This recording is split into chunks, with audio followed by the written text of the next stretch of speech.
athletes develop proficiency, assisting their passion for the game they love. We have some great responses from listeners. I want to say thank you for listening every week, and it's continuing to keep growing. Keep passing the word and download episodes that are for your choice. But today's episode is episode 73. Today we have a very interesting resume as an athlete. Johnson earned a full scholarship to play quarterback at the University of Stanford. He also was a starting quarterback during the parts of 3 of his first seasons. He also played for the Cardinals baseball team, and he played 7 different positions, all except catcher and second base, helping the team win 2 World Series, which we're going to get into that. I can't wait to get into that. Also with that, Johnson was drafted 16th round by the Yankees. I'm sorry to say that, but he played Major League Baseball for the Padres, Detroit Tigers, San Francisco Giants, the Reds, Kansas City Royals, and the Los Angeles Dodgers. And from that point, he has moved on. He's also an author, which I did not know that. We're going to talk a little bit about that. But thank you, Brian Johnson, for being on the show today. How are you doing? I'm doing good. I'm doing good. Glad to be here. Thanks for Man, having me. I'm so glad you're on, man. And it is a pleasure to have someone like you on the show. I had some of your colleagues, what we talked about. And we're going to talk a little bit different than normal because your resume is a little thick. I like it. It's thick. I didn't know you played football. So let's talk about the beginning of little Brian Johnson playing back in the day in high school. What was that like coming from high school, being a dual athlete? So in high school, I grew up in Oakland, California, and so it Okay. was a lot of great talent during those days in every sport that we had. I played with Gary Payton Oh, okay. and a guy named Greg Foster that played in the NBA for a long time, Yeah.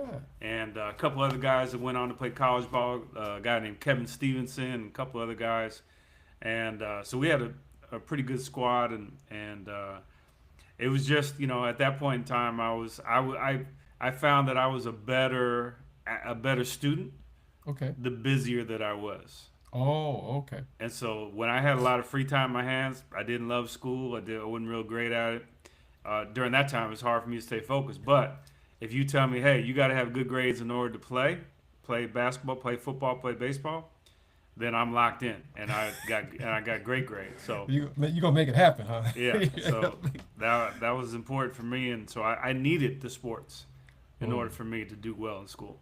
Wow, that's good to hear that because coming from Cali, there's tons of talent, which we already know. You already said a few, but you know, playing high school baseball versus today's high school baseball, things have changed so much for both of us, and also with PG now and travel and all that.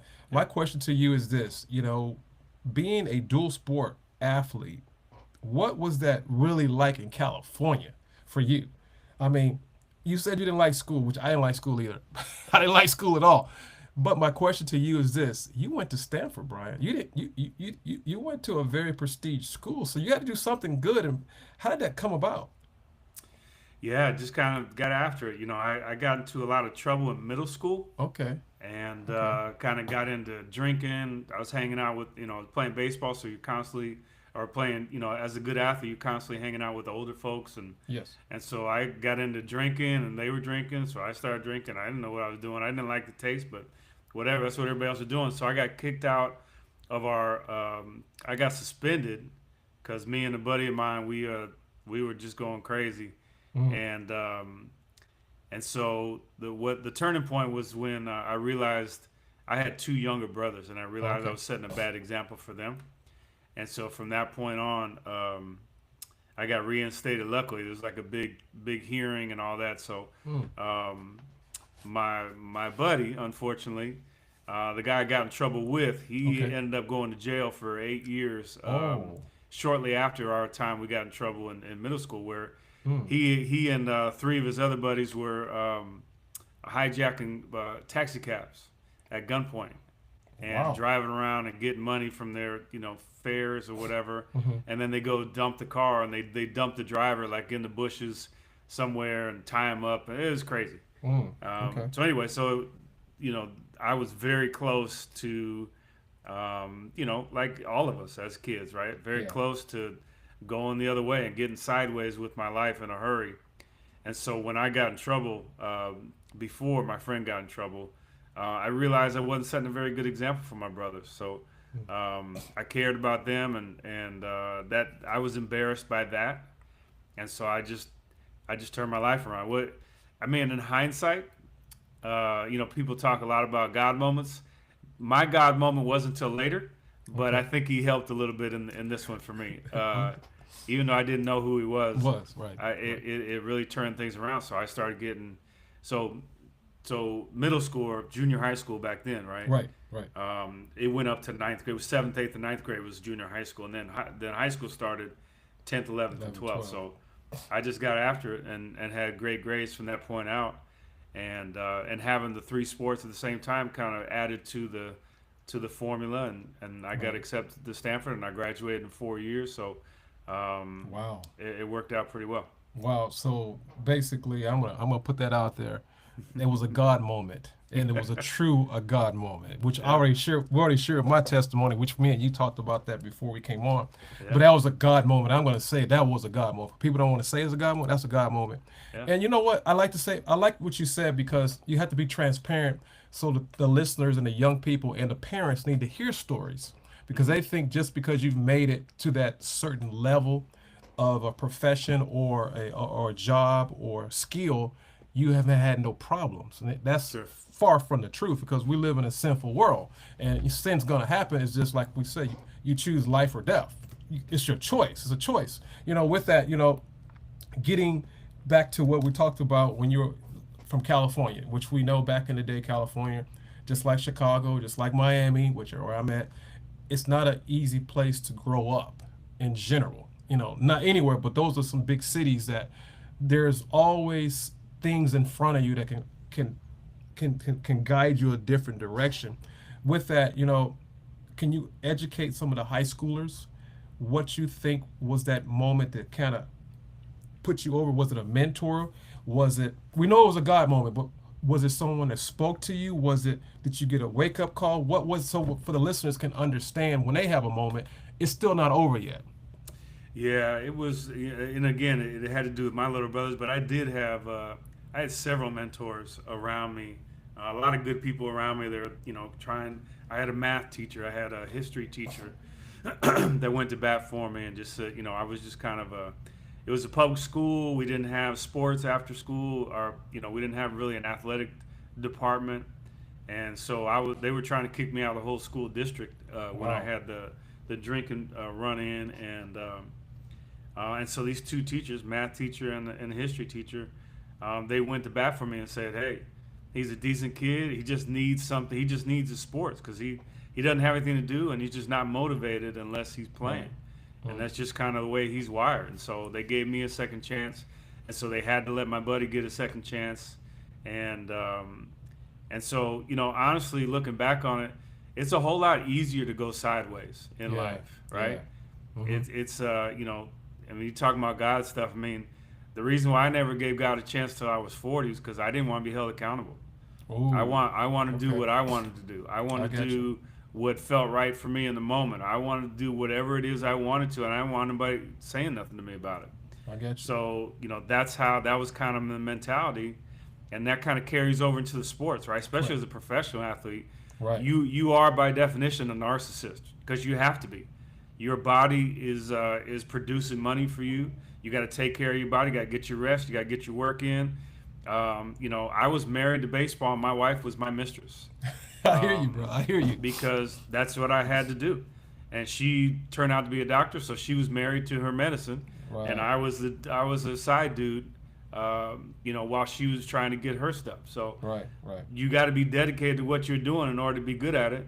And we both had to go through that. So we've been Mm. together still for 30 some odd years, Wow. and yeah, I'm glad that I got motivated to not take the easy way and to do the hard stuff and to be good at the hard stuff. And I think that's what being a student athlete is it's not easy. It'd be a whole lot easier just to do what you were talking about, Right. not care about anything, Right. Right. not get good grades, not Right. study, Right.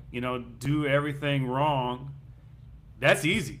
Right. Anybody Right. can do that. Right. Right. But it takes dedication to do the hard stuff. So I got motivated. I wanted to do the hard stuff. I wanted to prove my ego was so big that I felt like I was better than everybody else Mm. athletically. I like And it. part of the athletic profile that I liked was that you could be smart too. And so I like that. For some reason, I like that, and that appealed to me. So I was motivated to do that. Not many people could do it, and Right. so that kind of was further my motivation that not many people did it. I like that because you're being very, very transparent about your life. Because, like I said, people think that it's just cookie cutter. It's really easy. It's like making a cake. No, it's not like that. I mean, we're always going to fall short if we don't make the adjustments. It's like baseball. You know that. Yeah, I'm not telling you something you don't know, but I'm talking for the audience. It's like baseball. Like we talked about before we started the show. You can be hitting 500 today, and then tomorrow come, you're hitting 0 for 3. And next day you're hitting 0 for 3 and 0 for 3. Then you're back at 100. So that's how life is. Life teaches you that. But the question is, are you making those small little adjustments? yeah, Are you making those small little adjustments? And one of my mentors, I'm not gonna say his name, but you know who he is. He talks about mastering, master this approach, master hitting in the batting cage, which you know who he is. Master the batting cage. Before you get to the show, before you get to the actual game, what are you doing in practice? Well, how are you preparing yourself for that game? So, but we're gonna get into that. We're gonna get into that. So I just wanted to say that because I want to make sure the listeners get some great content about life skills. This is a You Going Pro podcast, but the reason I call it You Going Pro because I want you to be at the highest level acceleration of whatever that skill may be: baseball, football, basketball, professionalism, ministry work, whatever it is. You have to be at your highest. But in order to be at the highest, it's going to take some sacrifice. It's going to take some things you got to do that you don't want to do. Which you talked about that. So I want to jump into Stanford. I'm going to say this because you're the second guy I had on the show that went to Stanford. He's just a little bit younger than you and me, and he played football. And he talked about Stanford. He loves Stanford now, but he was a nerd, and it's okay to be a nerd. But my question to you: what were some of the adjustments you had to make coming from middle school with that? You still had a little rep because you don't forget about it. And then you jumped to high school. You said, okay, now I'm in high school, but now you're going to Stanford, one of the most prestige schools back in the day, very prestige. So how was that transition for you coming from your situation? yeah. Well, excuse me. Excuse me. It was a big transition. Academically, it was a big transition in that I was kind of preoccupied with the sports. Right, I'm playing two sports at the college level, so kind of having two jobs there. And like we talked about earlier, football is is the first thing happening in the school year. That's right. And so I was busy, and then I just enjoyed the social life. Right, met Right. my wife the first week.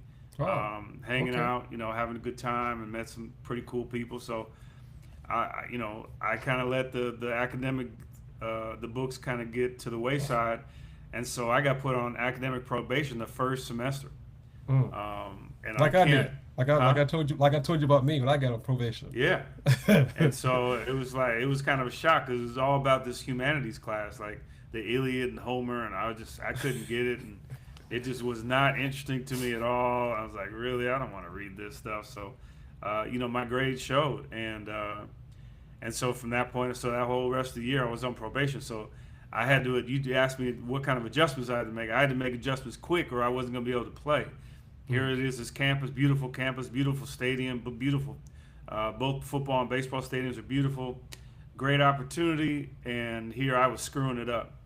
And so that's all I needed, though. I got back on track right away and did well the rest of the time. Like I said, still graduated on time with both sports, and I'm really proud of that because I started off poorly, because I didn't get off on the right foot, all because of myself. It wasn't because of football. Right. All the other football guys are doing fine. Right. It was because I didn't want to study, and Right. that was a wake up call for me that I'm grateful that happened. Well, that's good. I mean, because it basically sounded like it was a growing stage. Basically, Hmm. you had to grow up. It's like we said back in the day, old school. You got to get in the kitchen or get out of the kitchen. Yeah. You got to get in the kitchen or get out of the kitchen. And if you ain't gonna get in the kitchen, you gotta go. I'm looking at your resume. You played quarterback back in the day. I don't know what year that was, but I know, uh, El, 86 to 90. I know Elway was back then somewhere around that range. Elway was before me. Okay, Andrew Luck and those guys were after me. after you. and you were the quarterback. So it says the first 3 seasons. So, you know, playing football first, was that like you're married to football and then baseball came your girlfriend? How was that like?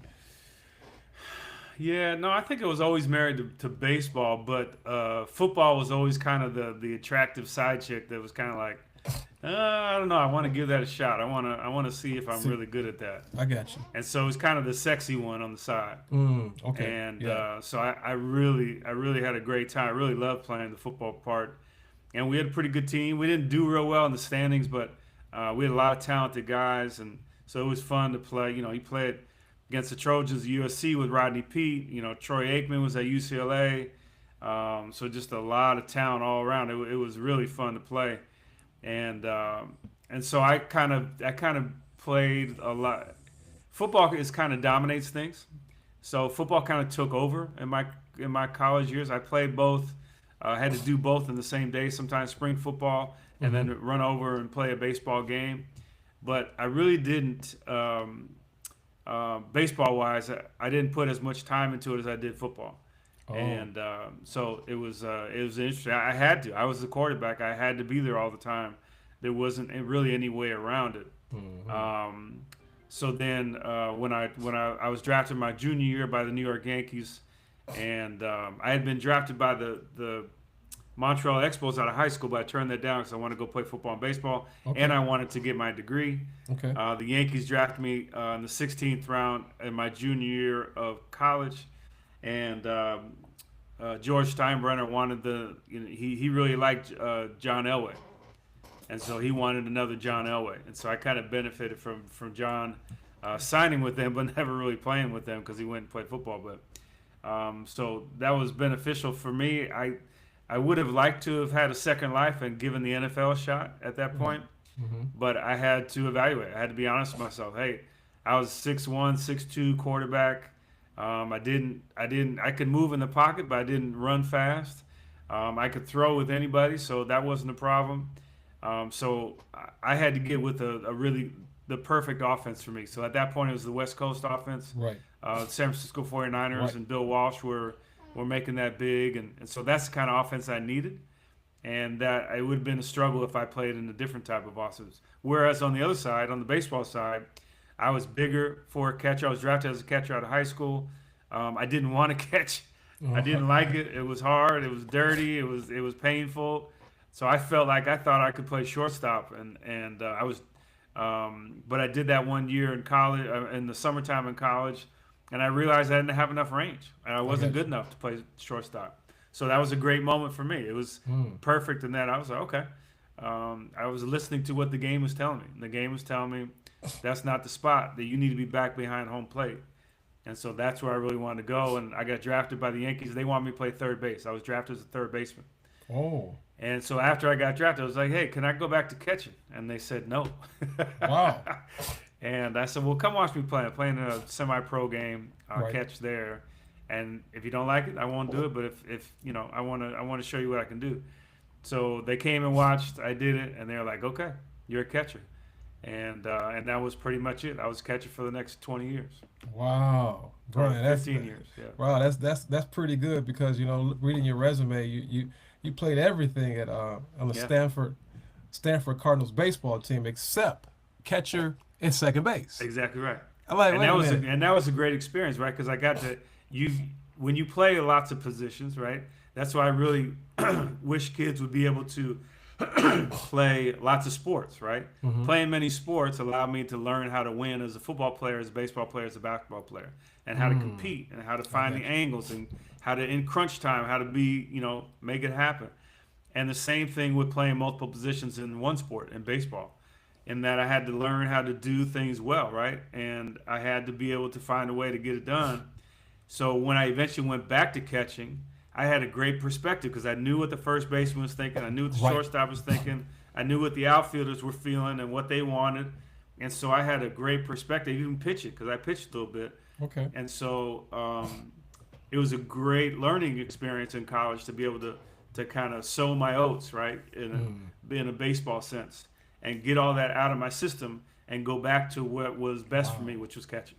Wow, this is episode 73, very own MLB and also college football quarterback. I gotta say that. I love saying that. Brian Johnson, very own MLB player.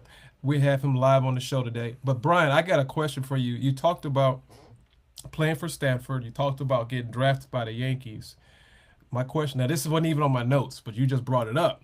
My question is this: you got drafted by the Yankees, so and you didn't really play for the Yankees. You played for, I think, how many teams? 7 teams, if I'm not mistaken. Hmm. But you didn't play for them.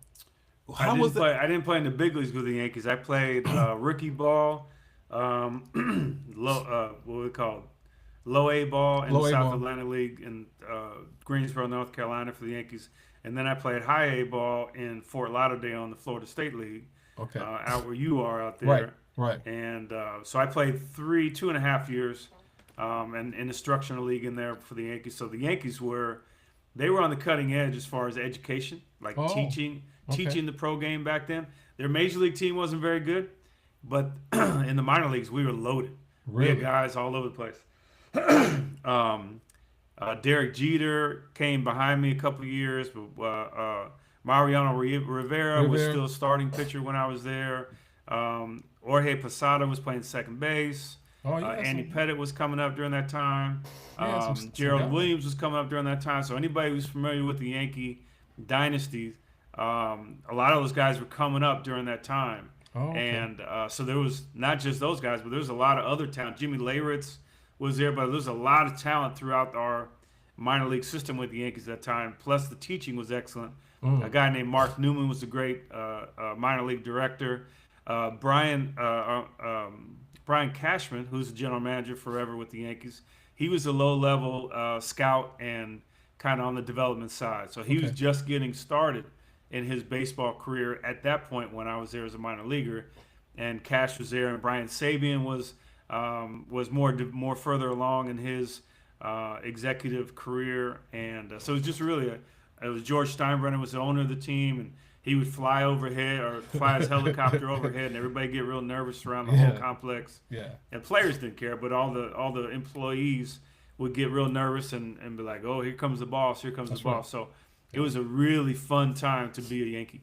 Wow. And I'm glad you said that because you played for 6 other teams besides that. My question to you is this: playing for Mr. Sternbach, the man of the hour. He was like the Yankee. He was the Yankee at that time. Yeah. My question is, were you? So you wasn't nervous, but my question is, when you were there, was the expectation higher or lower once you got in there? Because you played with some studs. You played with all kinds of great guys. Because some guys they freeze up because everybody's good when you get to the league. Everybody's good. My question to you is, you had all these skills playing all these different positions. So you became a catcher and you learn how to master that. My question is, how did you make that transition playing with all these other great talent? Because it's a mental thing. Because now Yeah. you're coming from middle school, high school, Stanford. Now you're playing with the Yankees at this Yeah. present time. How does that mental transition come? Well, it's challenging for sure, and I was learning a new position, right? So I had to block like every day. Blocking is kind of the bigger thing. As a taller catcher, to get down quick enough to block a pitch in the dirt, that was a challenge for me. And so there's just a lot of pieces. Got to be able to call a game, right, on the professional level, and that's a whole different thing. Calling 144 games, or in the minor leagues, or 162 games in the major leagues, versus in high school we played what 30. That's what I was saying. you 25, know, 25 and and 30. Yeah. and I didn't catch in college, and we played 60 there. But I played outfield and third base mostly at the college level. So yeah, so lots of things that were challenging for the game, but overall it wasn't. Eh. It's interesting. It's kind of like your freshman year in college. Oh, Everybody's kind of in the same boat. Everybody's kind of on their own for the first time. Everybody's kind of figuring out bless you, the college game, and so we got to learn how to use wooden bats. yeah. We got to learn how to deal with failure because we're all gonna have a month a month or two where we're gonna suck and Yeah. just be terrible. And so Right. so a lot of us we all had to deal with that kind of during the same time. Oh, So that was helpful in that you weren't the only one that was struggling or whatever. But it was really fun. A lot of talented people. And so you kind of feed off of talent, right? And they Right. kind of feed off of you. So Right. you're building relationships with guys for the first time. You're feeding off them. You're learning what they do. You're kind of learning what they're thinking and adding that to your repertoire. You share the same things, what you're thinking. So it was a very good learning experience for all of us. Right. Right. And I had a question that I have here that I didn't know how tall you were. I know you were tall, but you just told us basically how how did you make that transition being I don't know too many tall catchers. That had to be a challenge for you because you can play every other position, but this is a job now. It's not just like college and Right. high school. It's a job. Yeah. What are some of the difficulties you dealt with as being a tall catcher? Yeah, just blocking was the biggest thing. Also, in throwing to second base or throwing to the bases, typically when you're a young high school catcher, well, typically young high school players, when they hit, the biggest thing they struggle with, even college players, in using the aluminum bat and getting to the wood bat, is that you use a lot of your upper body to hit and not your lower body. So Correct. that's like the big transition or the big thing to learn for a professional hitter is to be able to use your legs to hit. Similarly, as a professional catcher, a lot of times, or a high school catcher, you kind of catch it as a catcher, stand up and just throw it. Right. As a professional, you got to stay down and use your legs. Same thing, right? Same process. You got to really incorporate your legs into throwing. And so that, along with blocking, were my two biggest challenges that I really had to get through. And also calling the game. Calling the game over 144 games is a lot. And you got 12-guy pitching staff, which is bigger pitching staff than you've had before. Right. And so you got to learn everybody's personality. You got to learn everybody's their traits, right? What they do well, what they don't do well, what they like, positions they like to be in, positions they don't like to be in, how you can support them and help them, because our job as a catcher is to serve the pitcher. That's right. So how can I support him as best I can so he can do well, and therefore I've done my job. So Well, that's yeah, good. lots of things to adjust to. Well, before I get into the pro, I want to ask you one more college question. And this is for the listeners, and this is a very common question. How do you become a D1 baseball player? What are 3 tips that you can give the listeners? How to become a D1 baseball player? Now, because I said that, and the reason I'm saying this, Brian, is because I coach travel baseball and I coach high school baseball here in South Florida. And that's one of the biggest questions. Everyone think they're going D1. Everybody. Everyone. But there's so many other levels you can go to that people don't want to talk about. So my question to you, being there already and being at the next level at so many different teams, can you give us 3 tips? What do you suggest, or what can they do to become a D1 baseball player? I think a lot of people have said this before, but I can't remember who exactly it is. They said the key to being great is doing the simple things perfectly, like over and over again. And I think that's a great that's a great number one, is that you got to be able to sacrifice your time and effort to do all the stuff that's not fun. You talked about earlier working in a cage, right? So working in a cage, you're working off a tee in a cage predominantly. One of the many things you can do in a cage. When you're working off a tee in a cage, I learned this from Tony Gwynn, one of the greatest hitters we've ever had, and I learned how to utilize the tee correctly with Tony.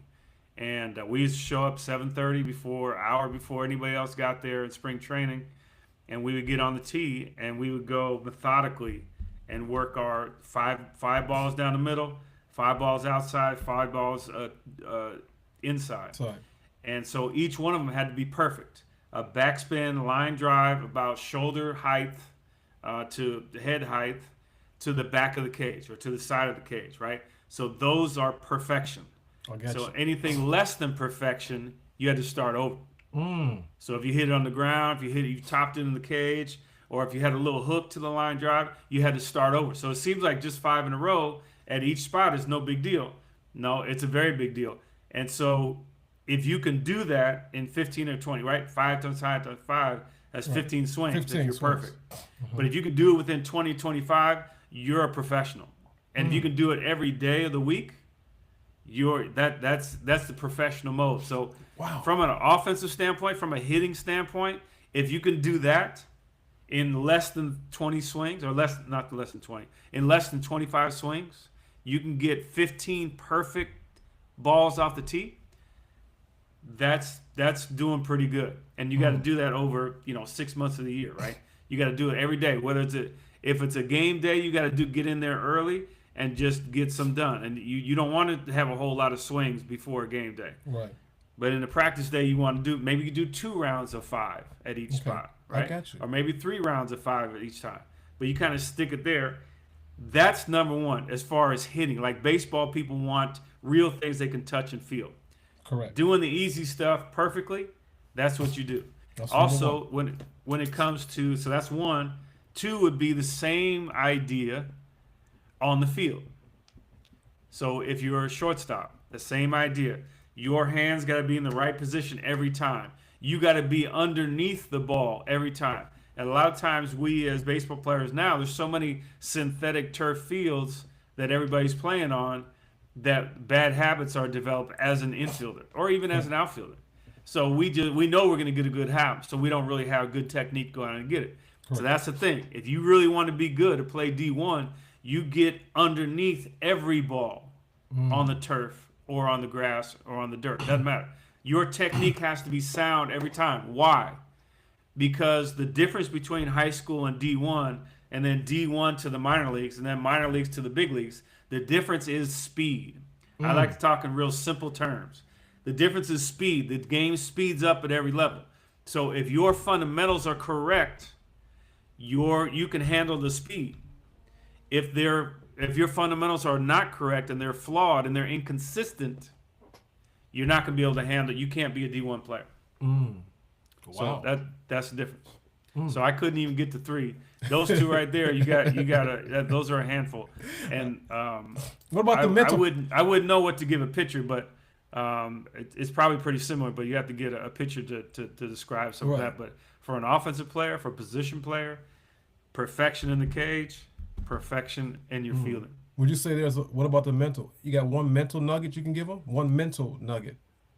Beat the other guy. Hey, that's I say that all the time. I'm a simple dude, man. I like I don't make it difficult. Just beat the other guy. You beat the other guy, everything will work out fine.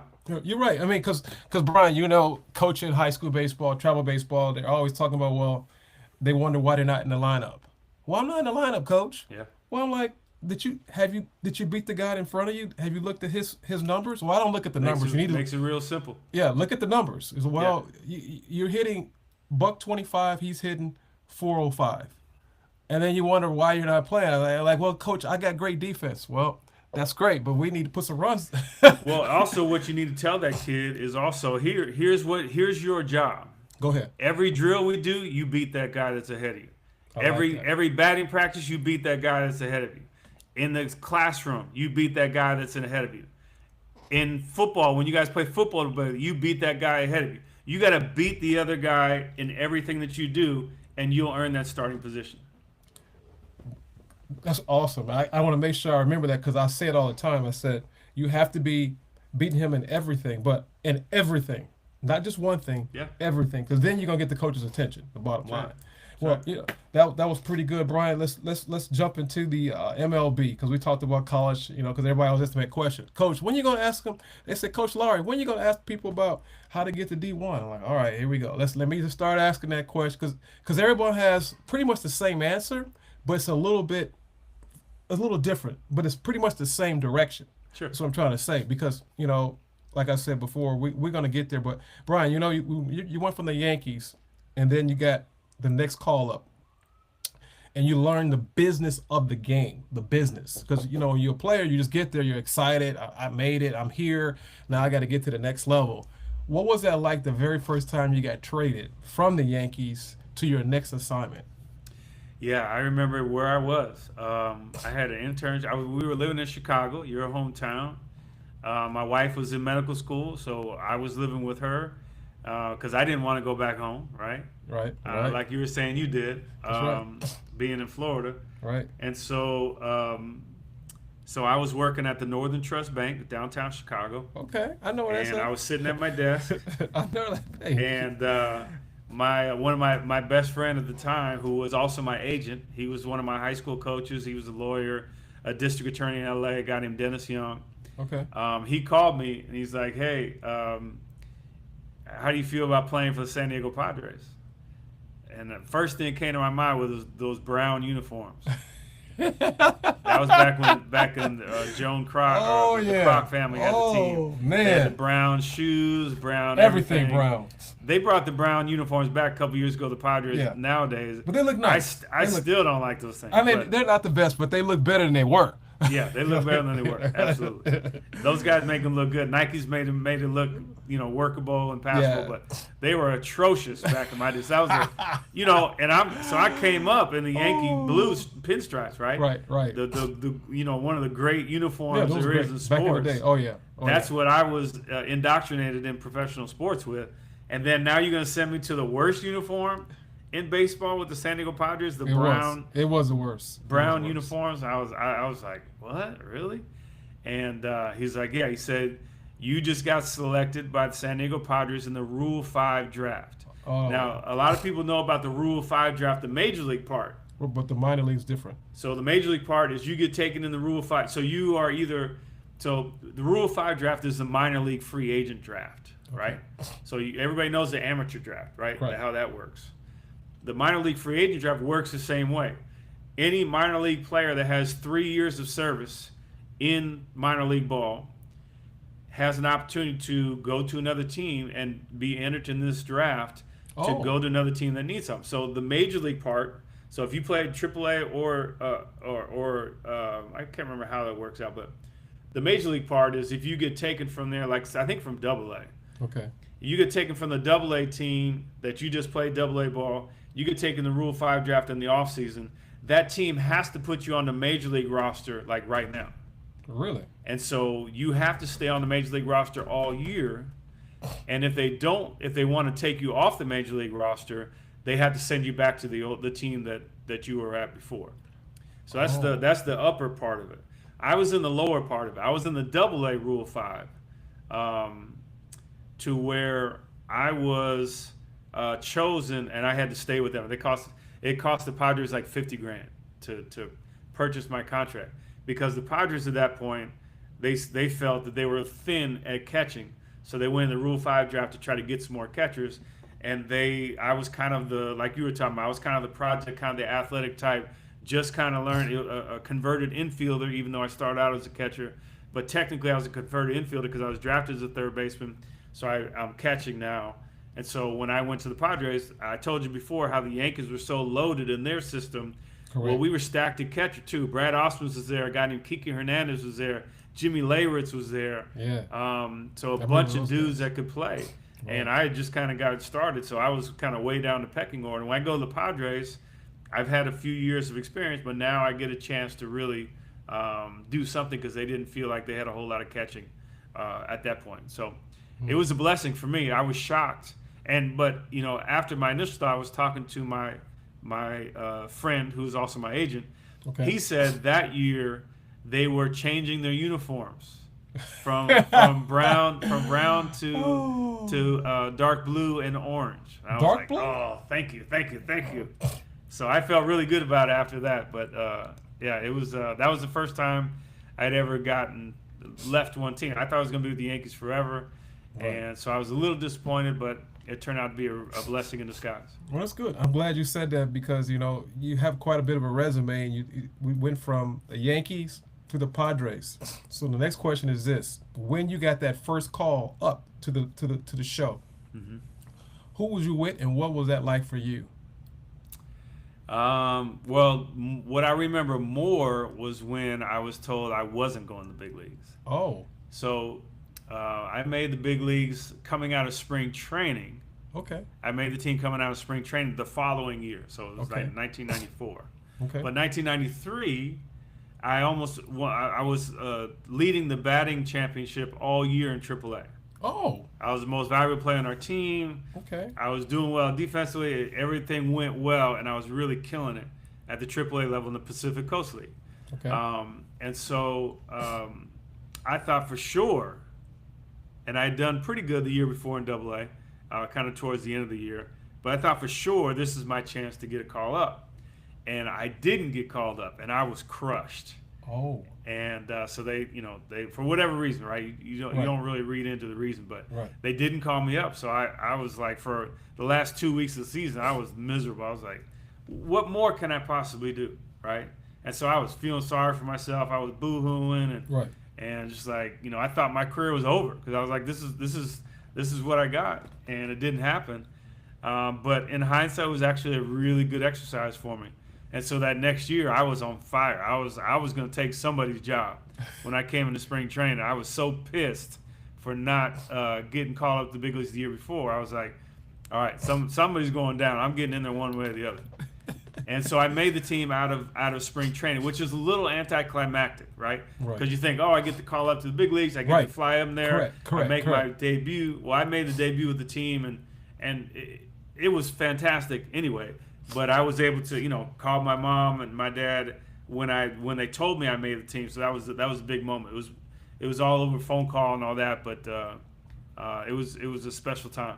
Well, I'm glad you said that, because you talked about things that you thought will work out for you at that present time and didn't work out for that time, and you said it all. You said it yourself. It all worked out, but maybe not on your timing. That's right. And I'm gonna throw something in here with you. Yes, you can no, that. or wait. I will show this. I'm gonna give you a little something for the listener. This is episode 73. Brian Johnson. He talked about things that you did your best, but for some reason it didn't work out. But I got something that I read quite often. It's Romans 8:28. And we know that all things work together for the good to them that love God, to them who are called according to his purpose. I had to throw that in there because you kept talking about this and that, and because we all go through that.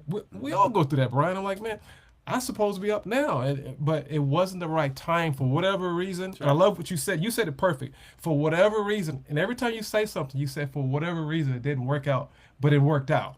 Yeah. And I said that because I had to throw a little scripture in there, because I mean, as young people listen to this show, they start thinking, man, we're going to do it tomorrow. And then all of a sudden, something happens. That's right. And then you get miserable. Woe is me. We want to get the violin out. But that's not the time. It's just a preparation, because it's getting ready to happen. Yeah. It may not be on your time, but God always makes it the best time. It's not on our time. It's always his time. I just had to throw it out there because I'm always listening as people are speaking, and as an athlete. For me, is then the whole God piece too, is that I didn't have a relationship with God back then, so I was stressed out, and I wish I did. I wish I understood what Jesus was about back then. And my wife has said this all the time. She's like, you didn't have an outlet. You didn't have anything to get rid of the stress. Right? I didn't drink. I wasn't running around trying to find a girl. I wasn't gambling. I wasn't smoking. Right. I didn't do any of that stuff, and I got high just from playing baseball. That was enough for me, but I didn't have a release. It was hard to get rid of the stress. I just worked harder, and that's not good either. Correct. And so I wish I had the perspective and the relationship to be able to. What's nice about being a follower of Jesus is that you can dump everything on. It's why he's so amazing in so many different ways. That you can dump everything onto him and work through it, and he's there with you all the time. And all the time. I mean, that's a beautiful thing that I didn't realize and didn't really appreciate and come to till I had kids. So I was in my 40s before I gave God a chance, and I think my baseball career was affected by that negatively. Mm. Well, the good thing is I'm giving you some grace. I'll give you some grace because. And there you go. And grace is a big deal. The grace is so good because the things that we deserve, God also gives us mercy because we deserve something else. That's right. We really deserve something else, but God says, no, I'm gonna give something else for my son because he's with me. And what I love, because a lot of people think, well, I prayed for this and it didn't happen. I prayed for this and it didn't happen. Well, there's no God because I prayed and it didn't happen. Well. What kind of pulled me in closer to God was when I realized that when you pray, God always answers. Mm-hmm. Sometimes it's yes, sometimes it's no, and sometimes it's wait. Wait. That's right. And that's right. That blew my mind. That's right. I was like, whoa. Because you don't think about that. No one ever tells you that God says no quite a bit. Just like a parent. It's just That's like a right. parent. That's right. Right? That's right. Your parent, you have kids? Yes, sir. Yes, sir. So 3. as a parent, right? As a parent, for their good, you can't say yes to everything. It doesn't matter how much they want it. That's right. That's Eating right. cake for breakfast is just not going to be. I realize it sounds good to you as a kid. Oh. That's just, as an adult, I can't allow that to happen for you because it's not good for you. That's right. your greater good, right? That's it. And so I just love the the idea of a relationship with Jesus is very much That's like right. Brother. your parents to you and all that. Bro, hey, listen, on my podcast, I laugh, I cry, I do it all, man, bro. You had me rolling on that one because at the end of the day, a father that loves you, he chastens you, and he wants to make sure he gives you the right things because at the end of the day, he knows the outcome. That's right. He knows the outcome better than you. Oh, come on, Dad. That's right. Come on, Dad. I'm like, listen, son, we're not gonna talk about it no Kids more. get mad at you Yeah. and all that. Yep. Yeah, I'm like, what you getting mad for? Because trust me, at the other end of this, you don't know that the lion is waiting for you, and you're Right. not ready for it. Right. So, I had to throw that So out there. 10 years, 15 years later, they'll circle back and say, Dad, you were Yeah. right. Well, you're right. Dad, you know what? You were right. You were right. I know. Yeah. And I know. we do that with God all the time, right? We do it all the time, Brian. We do it all the time. And so, what I'm saying is, for people to get a life skill from this episode is this: just because you think it's right may not be right for you today, right. or the answer is no, and maybe this is just a setup for a blessing down the road. It's just that you don't see what's behind the curtain. Sure. You just don't know what's behind the curtain, Sure. But that's life, With that, going to the next thing, playing minor league baseball. I got to throw this one in there because I've had people on here. I never talk about minor league baseball. What was that like? Payroll, far as I know I heard a few stories, but tell your story about the trips, the long bus rides, going from one position to another position, traveling. What is it like as a minor leaguer that you experienced that you loved and you disliked? Well, number one, you don't get paid very well. Okay. So you're below the poverty line. Ooh. So just understand that the first round draft pick, second, the high first 5 picks, right? Maybe they'll have a signing bonus, right? Correct. So they'll have that signing bonus, but then your salary kicks in. So I made $890 in single A ball, $890 before taxes. Ooh. In single A. Double A, I made $1,250. Triple A, I made $1,500 a month. So that's before taxes. That's below the poverty line. Then and now. And I found out. So just recently they've been picking, because of lawsuits. Correct. They've been increasing the pay of minor leaguers. So it's not as bad as it was. But that's just 5 years ago when they started changing how much minor leaguers are paying. Because I saw that when I was still scouting, minor leaguers were still making the same amount I used to make. Ooh. Relatively about the same. Wow. Maybe $100 more, maybe $200 more, that ain't much. But relatively the same stuff below the poverty line. So for that's the first insult, not insult, but that's the first rude awakening.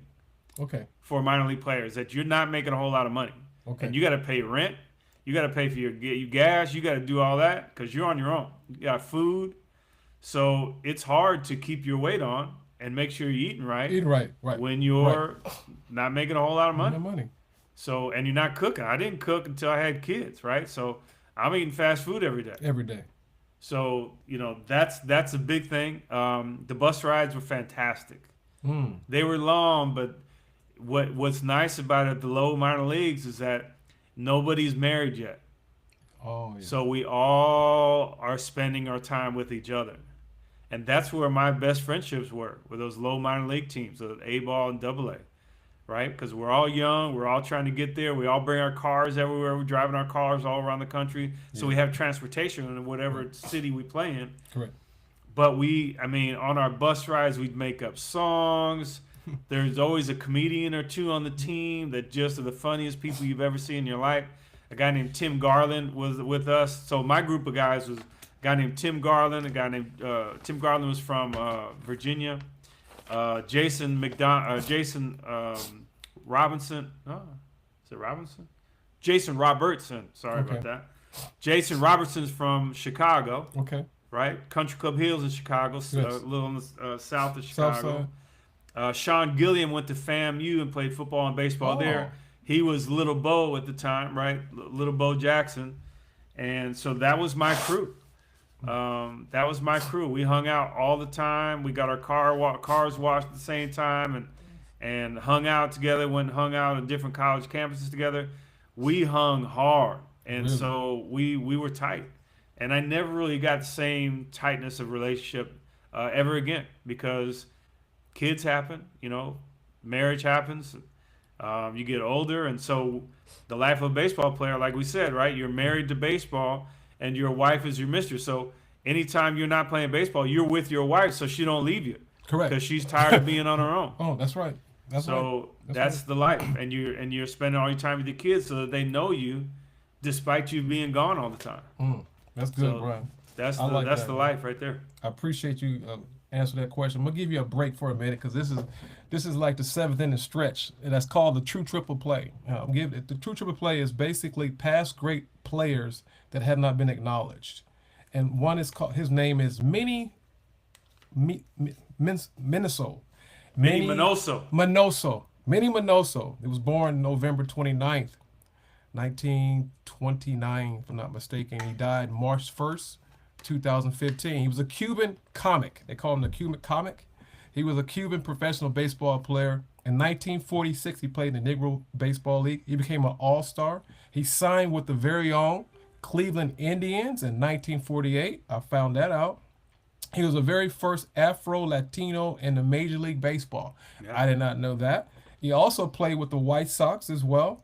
And he also was the very first Latino that played in the MLB All-Star Game. So, and he hit 300 for 8 seasons. He had 3 Gold Gloves. He also was a 3-time American League stolen base champ between 1951 to 1953. He also was a Negro League World Series champion in 1947. He was a 9-time All-Star and a 2 times Negro League All-Star.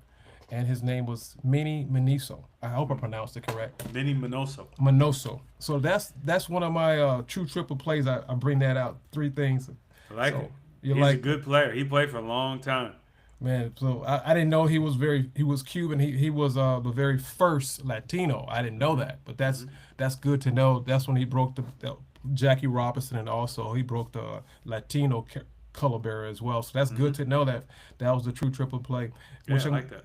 I'm gonna go ahead and give you. I got a couple more great questions. You wouldn't. Like. This is another one for you. This is a play instant replay. Now you've played with some great guys. Now we haven't seen everything, but our instant replay this is what we got here. You give us a play that we haven't seen that you could share with us. You play with so many great people. Now you know who I want to hear about, but you don't have to do it for me. You know who I love, so I'm not gonna go there. And everybody that knows me knows who he is. But do you have a play that you've seen in minor league or pro ball that you can share with us that ESPN has not showed us? It can be with you as well, Brian. It doesn't have to be anybody, just in general. Let me think. That's a tough one. Well, I'll tell you some of my favorite teammates. How about that? Go ahead. So, I grew up like you as a Ricky Henderson fan Okay. because Ricky's from Oakland. That's where I was from. Ricky went to Oakland Tech. I went to Skyline. Okay. Ricky was everything to me when I was a kid.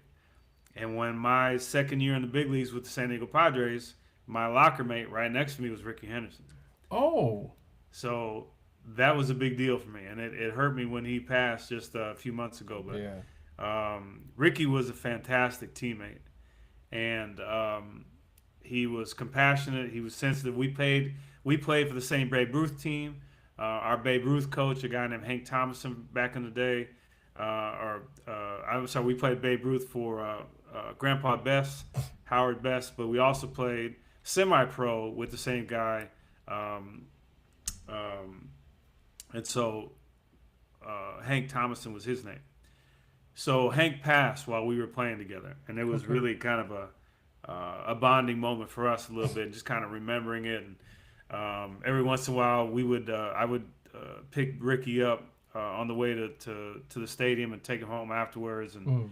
so we did that a little bit, and that was on one side of me. And because it's hard to play with your idol because you kind of have them as kind of a mythical character, and you Correct. don't want him to Correct. be a jerk, and Correct. all that. And Ricky wasn't, and he was fantastic. And like I said, but he was a really good dude. Then on my other side, that same year in San Diego, was Fernando Valenzuela. Oh. And Fernando was amazing during Fernando Mania when he went crazy as a rookie in his first couple of years in the big leagues, taking the Major League Baseball by storm. Wow. He was incredible. He had some arm trouble, and so he was kind of making his way back. But he and I worked so well together. And he also passed this year, a couple months before Ricky, and that was sad as well. But I played against Fernando in the Mexican Winter League before, and then got to play with him as his teammate in San Diego and as a locker mate. And so those two guys were really two of my favorite of all time. Wow. Because they really were real people. Fernando and I used to go play golf together, and just those kind of real things, spending real time together. Yeah. That was really special for me, and always fun to share those stories. I like that, man. I really appreciate you sharing that because that was better than what I asked you. That was better than I asked you. So I'm going to leave you to the next question. I know that you're a catcher. Now, you don't have to put yourself on this Mount Everest. Who would be your 4 all-time catchers on the Mount Everest if you had to Ooh, put? those would be good. My favorite of all time was Benito Santiago, who was also a good dude and treated me very well. Another one is Sandito Alomar, Sandy Alomar Jr. Oh, okay. Sandy was also a great dude. I got to spend time with Sandy over the years, and I knew his father and played against his brother. Roberto Alomar was one of the best players I've ever seen. Oh, yeah. So Benito Santiago, Sandy Alomar. Who else would I put on? There's not a whole lot of guys on that Catchers. that list. I'd say also Tony Pena. Oh, back in the day. Tony Pena was big for me. I loved watching Tony Pena. And there's a video that goes around every year about the same time where Tony deked me. He was playing for St. Louis, or maybe Houston. No, it was Houston, playing for Houston at that time. Okay. And so I was on a roll. I was red hot as a hitter. I was batting 8th in front of the pitcher, right? And so it was like a 3-2 count, and I was just gonna crush this dude. And there was a guy on first, I think, and so, or no, was there anybody? Maybe a guy on second. So Tony Pena puts out his arm like he's gonna walk me so he can get to the pitcher because we had the pitcher had to hit coming after me. Right. So I'm thinking, and I'm having dudes yell at me from the dugout, but the dugouts in San Francisco is so far away from you. Okay. That you can't really hear him at the old stadium. Okay. Anyway, long story short, he pops in the last second, throws the ball right down the middle. I'm kind of looking back, and I thought they were going to throw an intentional walk, and I watched the ball go right down the middle for strike 3, and it ends the game. And it should go down as the dumbest play that any baseball player has ever made in their lifetime.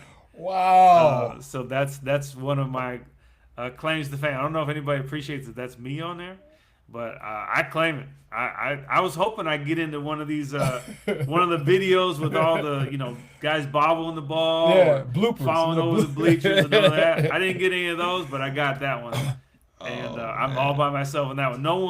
No one in the history of baseball is ever as dumb as to do that like I did. So I'm very proud of that. You got one more? You got one more? Oh, one more. One more, Brian. So we said Tony Pena. What was the last one? I love Thurman Munson and I love Gary Carter. Those two will go in at the end there for me. Thurman Munson was a great guy from the Yankees back in the day. Yeah, and then he died in a plane crash. Yeah, I was crushed. Great guy, man. I appreciate Gary Carter was also great. He Gary was Carter too as well. Really good dude. He really was graceful and very warm and energetic towards all the young catchers. When I was coming up, he was a TV broadcaster for the Mets. Yeah. So we would run into him quite a bit. So he was a great player that I enjoyed watching as a kid and also a great guy. Well, it was something that we didn't talk about, and I want to ask you about a book. You wrote a book, from my understanding, and So not quite yet. I'm okay, I'm I'm about 60% through with it. okay, So, but I didn't want to correct you. I'm happy to get a little bit of dialogue going about the book. It's very much. So I always want to write a book. I always want to write two books. okay, I want to write a book about baseball, and okay. I want to write a book about race and racism from a white guy's perspective. Oh, And so I could never figure out how to which one to do first or how to do it. And so I kind of wrote a baseball book first, okay, but never got published because I went back into baseball into scouting. And I had two young kids. I didn't have a chance to finish it. okay, And I had an editor at the time, and I had an agent and all that. And so the transcript was written, but it never really made it to a book phase because okay. I had to be a dad and a husband when I came home. I couldn't be working on a book Right, while I'm gone scouting, right. all the time and gone for a week or whatever. Mm-hmm. But this book, so fast forward 13 years later, both my kids are grown, working from home. My wife's working from home. I got time to finish the book now. Okay, So I reached out to my editor. I said, "Hey, here's what I like to do. I'd like to my two book ideas. I'd like to combine them, mm, and so tell my baseball story, but weave in threads of race and racism as I saw it. I married a black woman, so interracial dating, interracial marriage, raising interracial kids, but also wrap in some God stuff, wrap in right, some political stuff. So all these different threads, because those are going on in my baseball right, career, right? right. It's not like I'm making it up and putting them together. They were happening, but it's just a story that I don't think any baseball player has ever written or any athletes have ever really, No, because we all are a little bit different. But correct. I don't think anybody's really gone into the depths of just real life stuff like that.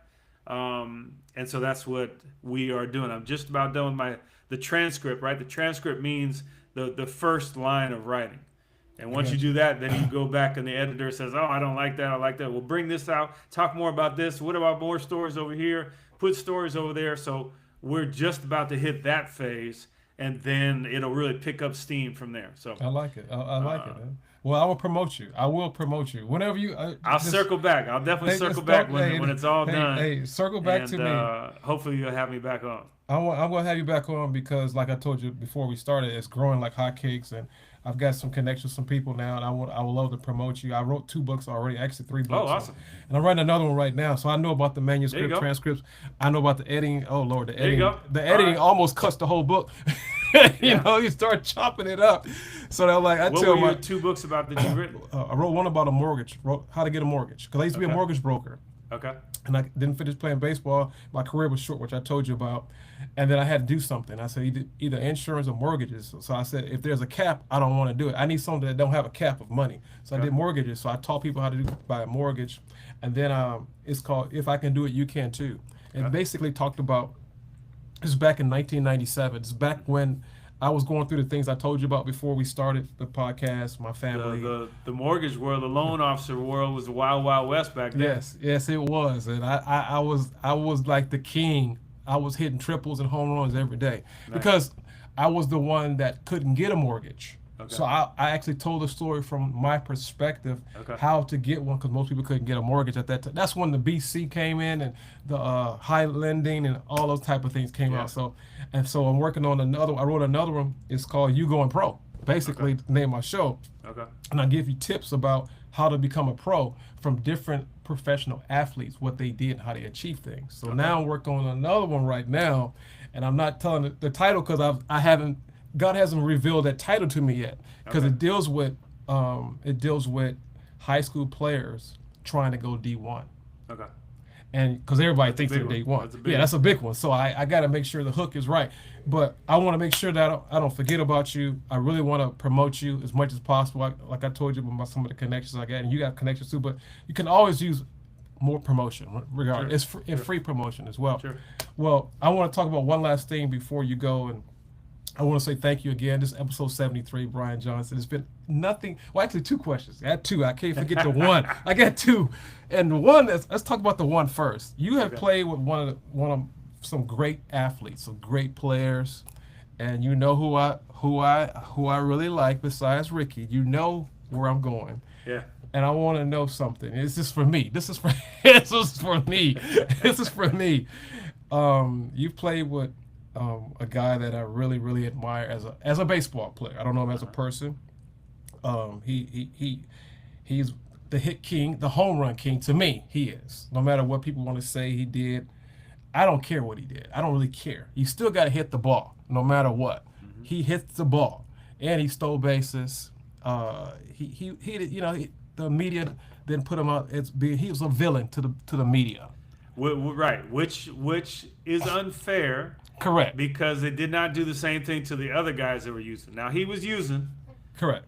And Correct. But the other guys were not treated as a villain like he was. Correct. They treat him, and the reason I believe is because he was doing so good, and they didn't like his personality for the media. He wasn't a media type, and it's okay. I mean, it's fine. That's accurate. But don't treat him like you treat him differently. Treat us all the same, and they treat him different. Because I kept up with that. I love Mr. 25, Barry Bonds. So if you can tell me one story or anything that and I hope he hears this, because I've been a Barry Bonds fan since he was his first year when he was Pittsburgh. Yeah. Because I still got my college jersey at number 24. I wore 20. Everything's 24, and I was like, this guy's. They say his arm is weak. I said, I don't care about his arm. The guy can hit, and he steals bases, and he's a game changer. He's a game changer. All right, so here's my Barry Bonds stuff. Go ahead. Barry Bonds is the best player I've ever seen. Ever. The second, number 2, was Ken Griffey Jr. Oh yeah. So Barry was amazing, and this is all before. So for me, when I look at Barry, I think of before 2000, because that's when he wasn't on nothing, right? And for the record, even though he did take stuff, right? He was juicing during that time. There was a lot of other guys who were juicing too, but whatever, that doesn't excuse it. So I was hoping that they would keep everybody out that was juicing out of the Hall of Fame. Amen. I was for that. However, 2025, we have plenty of guys that are in the Hall of Fame that were steroid users. Amen. So therefore, Barry should be off the hit list. Correct. Barry should be in there next year. Like, right. There's no reason to not allow Barry Bonds and Roger Clemens. Right. You can't just single out those two. And hold them responsible for all of baseball. There was hundreds of guys that were taking it. Doesn't mean it was right for Barry and Roger Clemens and Mark McGwire and all the other guys, right? But they paid their dues, in my opinion. Mm-hmm. And if you're going to let one guy or 5 guys that are in the big leagues right now, 5 guys are in the Hall of Fame right now, we're steroid users unquestionably. Correct. So you can't put the toothpaste back in the tube.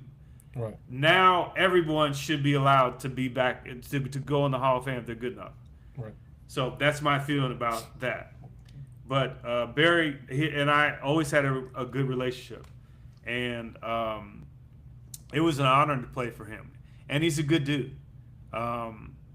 Yes, he can be a little abrasive sometimes, personality-wise back then, but my goodness, we were in our 20s, in our 30s. Correct. Come on. You can't hold that against somebody forever. So I love Barry. Like I said, he was the greatest player I ever saw with my own eyes. And he could do it all. He could run, he could throw, he could hit. Now, yeah, people might criticize his throwing, but he would get to the ball quickly and get rid of the ball quickly. That's right. That makes up for a whole lot. It's not like he had a Johnny Damon arm. Right. Like Johnny Damon, he can't even make the throw to second. And Johnny Damon was a great player, but that's just his arm. That's right. So I was teammates with Johnny Damon too. I love Johnny Damon. But that's not what Barry Bonds' arm was. Barry Bonds' arm was average, major league average. Correct. And because his feet were good and he got to the ball quick and got the ball quickly and got rid of it quickly, he made up for having an average major league arm. That's right. So it wasn't a liability at all in the outfield. Again, with Johnny Damon, it was a liability in the outfield. Guys that run him all day, that's why he became a full-time DH. Again, great player. all that. So nothing against Johnny Damon. So yeah, Barry was amazing, and I'd really like to see him make it into the Hall of Fame. Well, he's going. Hey, listen, me too. I'll vote for my dog. My dog put a vote in for him, There you go. and my wife and my son. I get everyone to vote for him. There you go. I'm always gonna be a Barry Bonds fan because at the end of the day, like you say, he's 20. We're all. I was 20. I did stupid stuff. Yeah, I was exactly. 30. I did bad things. So and everybody on this earth has done bad things. So Right. don't hit him up. Exactly Look right. at yourself. Woe is you. Whatever. But anyway, I don't want to get on a tangent because I'm a I'm a Barry Bonds fan Yeah. till this day. And like there's one thing I remember. If you're throwing 90 miles per hour, or 91 or 95, whatever, and you have a bat and he has a ball, you still got to hit it, no matter what. And if he can hit the ball, I don't care. If you still got to hit it. Yeah, but now I don't like that argument though because steroids was unlike anything else we've seen. So if Yeah. I could push back a little bit like that, if you're on steroids at that point or HGH now or whatever it may be, your eyesight is that much better. Your reactions are that much better. Your strength and recovery is that much better. You become strong and bulky without being tight. I So get you you. add a bunch of strength that you didn't earn, I that get you you. don't deserve. So I would say no, that's not. I don't agree with that argument. In that, I would say the problem with steroids, especially with Mark McGuire. Mark McGuire took steroids supposedly because he was hurt, and in order to stay on the field. Well, he should not have been on the field if you got to cheat to stay on the field. So there's a lot of minor league guys that Right. had that missed an opportunity to play at the major league level Because he was on the field. because he was taking somebody's job. I got you. I So got you. that's where my problem comes in. I get Is you. with a lot of guys that took it that they didn't deserve it. They didn't earn that. That's get not you. what they had. Now Barry happened to be the best player on the planet before he started taking. That's right. That's right. But that's the stipulation there. But I apologize. I needed But to. no, but that's In the view of transparency, I had to be very honest with how I feel about that. well, and it's okay because I respect what you're saying because you're giving me a different perspective and a different angle, and it's okay. I mean, we can still not agree, but still disagree, but agree. I still agree with you because out of respect, because you know more than I know, and I respect that. I'm just saying, I just love the guy. Period. Point And he blank. deserves that. I love it. He's worthy of that. He needs to be in the Hall of Fame right. right now. So we're going to end it, but I got one thing I want you to hit if you can. You could talk one last thing about this is how have you did a transformation in life? How has baseball made your life easier today because you're not playing anymore versus when you were playing? What are a couple tips you can give the listeners as we close out? Some tips and also a God moment. If you can just go ahead and because you've been through a lot, Brian. You've been through a lot. Just knowing a little story you told me. You talked about your book, which you gave a little bit of nuggets there. I caught them, but I caught the nuggets you said. So you live from California. You got to have somewhat of an ego to play baseball, to be a professional to a certain degree. And also you've been through so many different teams. You start off on the wrong foot. You changed that. You've changed positions. You've done a lot of different things and done so, and God has blessed you tremendously. How can you give the listeners ending note for some positive reinforcement of how baseball and God has changed your life today to be successful? Ooh, that's a loaded question there. Well, let's see. I'd say with the baseball stuff first is that, like you said, went through a lot of ups and downs, a lot of good stuff, a lot of challenging stuff. I think the biggest thing baseball taught me is that it's okay. Whatever happens, it's okay. You can get out of it. You can work through it, and it'll work out all right. Ironically, I learned that even more from understanding who God is and learning the story of Jesus, right? And that even being held accountable is okay. Mm-hmm. Being held accountable is not a problem, right? It's because I get energized and excited by being good to people, right? And trying to treat people right and treating people with kindness and love, right? If you narrow down the Bible to one thing or two things, love your neighbor and love God. That's Like, right. those That's two those things. commandments. That's it. Because I think it's really, really simple. So I think the God piece, that has really, for me, once I gave God a chance, right? Because God was always poking me on the shoulder as I look back, right? He was like, hey, I'm here. but I was like, I was ignoring. My parents didn't talk about God when I was growing up. The people I went to school with, the area I went to school with, no one's really, no matter where you go to school, really, people don't really talk about God. Right. Even if you go to a Catholic church, That's right. people don't talk about Jesus, right? That's right. And a relationship directly with it. Separate story, but once I gave God a chance, it's been amazing that the grass is greener, the sky is bluer. It gives direct guidance to be a better husband and a better person if you want to do that. And I'm grateful for that. I've been married for 32, 31 years, man. And I married my college sweetheart. And I'm flawed, and so is she. But we make it work. And we are best friends. And it still works out well. And in large part because God taught us how to be graceful, how to forgive, and how to really do all that you can for someone else. Man, Brian, this has been great, man. Great, Brian. This has been a great episode, man, and I appreciate this episode 73. Very own MLB player. 73. 73. Brian Johnson. Actually, besides that, guys, he also have a book coming out. So I'm gonna bug him. So I know you guys want to hear it. They're gonna be like, Coach Lowry, Seville, can you go talk to Brian? Yes, Brian. You got to get on the game now. Once the book comes out, you'll hear from me, believe me. But from listening to Brian, I'm closing out. I'm going to read something that's very powerful. You basically said this. You said Galatians 5:22. But the fruits of the Spirit is love, joy, peace, long-suffering, gentleness, goodness, and faith. Meekness, temperance, such as these things is no law. And I said that because you were talking about all the fruits of the Spirit. Yeah. Because you talked about how much bluer the sky is, greener the grass is, things are so much brighter because now we're in light, we're not in darkness anymore. Mm-hmm. And so we have this ever running water in us, a flow of water. It's like the Holy Spirit's always flowing. With that, I'm sharing that because I want everybody to understand Brian Johnson, and we all, not just Brian Johnson, but Seville Lowry, Coach Lowry is a project. I'm a project every day. Yeah. I got to work on this every day. But the key is I'm asking the listeners that are listening, I hope you guys have got something out of this show today, but the question I always ask, the closing mark is this: where are you being led? Where are you going to be led as of today? Since we heard this episode, and the L stands for listen.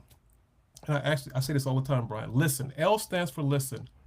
Listen. Faith comes by hearing, and hearing the word of God. So you got to hear it over and over and over. So play this episode 73. So listen. Take some work. You gotta put into it. Put those. God gave us 2 ears and 1 mouth. So listen is for the L. The next letter is E. What does E stand for, Coach? I'm glad you asked. Execute on everything you just listened to, because a lot of times people want things to happen happenstance, and this isn't happenstance. You got to go. Faith is an action word. You have to move on what you heard. Mm-hmm. So listen. E stands for execute, and the last letter is the very own dominate.